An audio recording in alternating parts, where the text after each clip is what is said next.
ચોક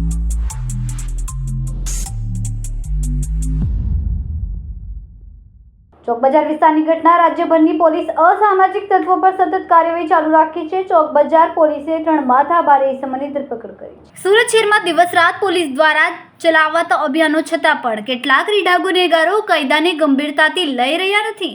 આવો જ એક ગંભીર કેસ ચોક બજાર પોલીસ સ્ટેશનના વિસ્તારના વિજયનગર સોસાયટીમાં સામે આવ્યો છે, જ્યાં ખંડણી માટે છરી બતાવીને હુમલો કરનાર મુખ્ય આરોપી દીપક કુટેકર તથા તેના 2 સહગરીતો પવન ઉર્ફ કાળિયો અને વંશ ઉર્ફ વિટ્ટુ એ લોકોમાં ભય ફેલાવ્યો હતો।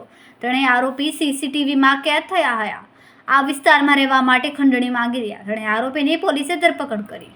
આ સમગ્ર દ્રશ્ય સીસીટીવી કેમેરામાં કેદ થતાં પોલીસ તરત જ હરકતમાં આવી હતી। ચોક બજાર પોલીસે હ્યુમન નેટવર્ક અને ટેકનિકલ સર્વેલન્સની મદદથી માત્ર એક જ દિવસમાં ત્રણેય આરોપીને પકડી પાડ્યા હતા। તપાસમાં ખુલ્યું કે મુખ્ય આરોપી દીપક નારાયણ કુટેકર અગાઉ પણ 12થી વધુ ગંભીર ગુનાઓમાં સંડોવાયેલો છે। તે સિવાય અન્ય સાગરીતો પણ ગુનાહિત ઇતિહાસ ધરાવે છે। દીપક સામે આઈપીસી કલમ 307, 326, 452 આર્મ્સ એક્ટ, એનડીપીએસ અને એટ્રોસિટી એક્ટ સહિતના ગુનાઓ નોંધાયા છે। ત્યારે પવન ઉર્ફ કાળિયો સામે રાયોટ્સ, દારૂ તથા હથિયારના ગુનાઓ છે। વંશ ઉર્ફ વિટ્ટુ પણ છરી વડે હુમલા સહિત 3થી વધુ ગુનાઓમાં પકડાઈ ચૂક્યો છે। કેમેરામેન સેનલ વિરાણી સાથે વિશાલ છેઠા, માનવ પ્રભા ન્યૂઝ, સુરત। અમારા વિડિયોની નવી અપડેટ મેળવવા માટે સબસ્ક્રાઇબ કરો માનવ પ્રભા ન્યૂઝ ચેનલને। બેલ આઇકન ક્લિક કરો લેટેસ્ટ વિડિયો સૌથી પહેલા મેળવવા માટે।